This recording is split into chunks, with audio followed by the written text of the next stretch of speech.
Hello नमस्कार, मी Deepali kids पण आदित्य आदिराजमध्ये. तर येथे फुग्यांची सजावट केलेली आहे, केक आहे, म्हणजे अर्थातच हे डेकोरेशन आहे बर्थडेचे.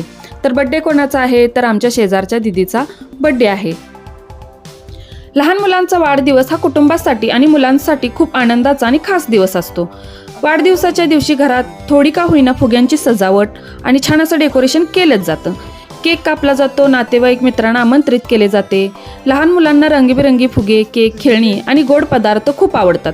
त्यामुळे त्यांच्या वाढदिवसाला अशा गोष्टी खास करून केल्याच जातात. मैत्रीला खरंच वय नसतं. मैत्री ही मनाची नाती असतात, वयाची नाहीत. त्यामुळे मोठी जरी असली तरी आदित्य आदिराजची सुद्धा देखील ही खास फ्रेंड आहे.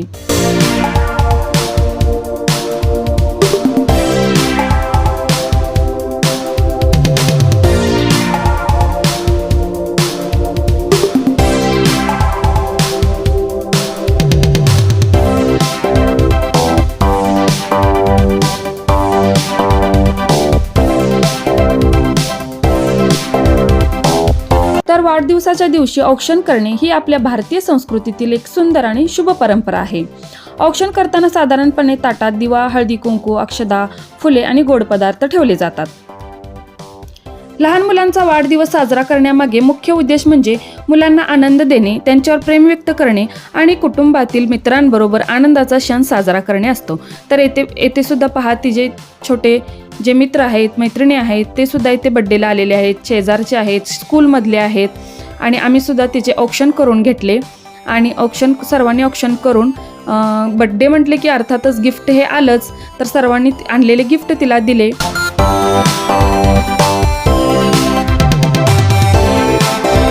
तर औक्षण करणे म्हणजे एखाद्या व्यक्तीच्या मंगल कार्याच्या वेळी त्याला शुभेच्छा देणे आणि वाईट नजरेपासून संरक्षण व्हावे अशी प्रार्थना करणे. वाढदिवसाच्या दिवशी आई वडील किंवा घरातील मोठी माणसे मुलांचे औक्षण करतात.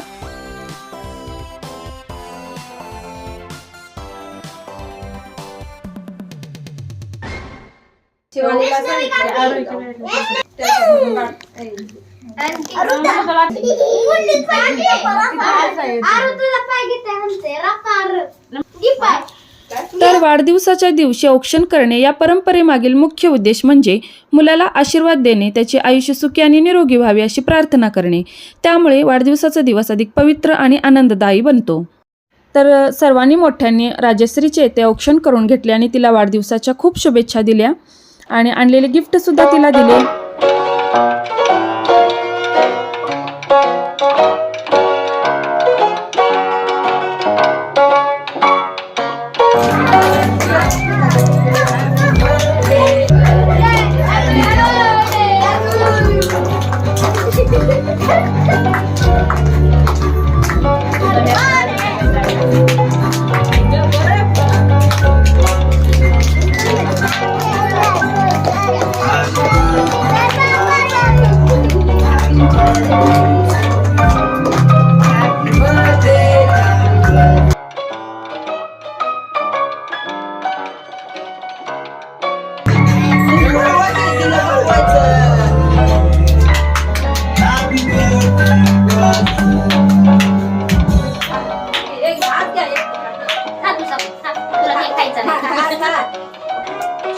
तुला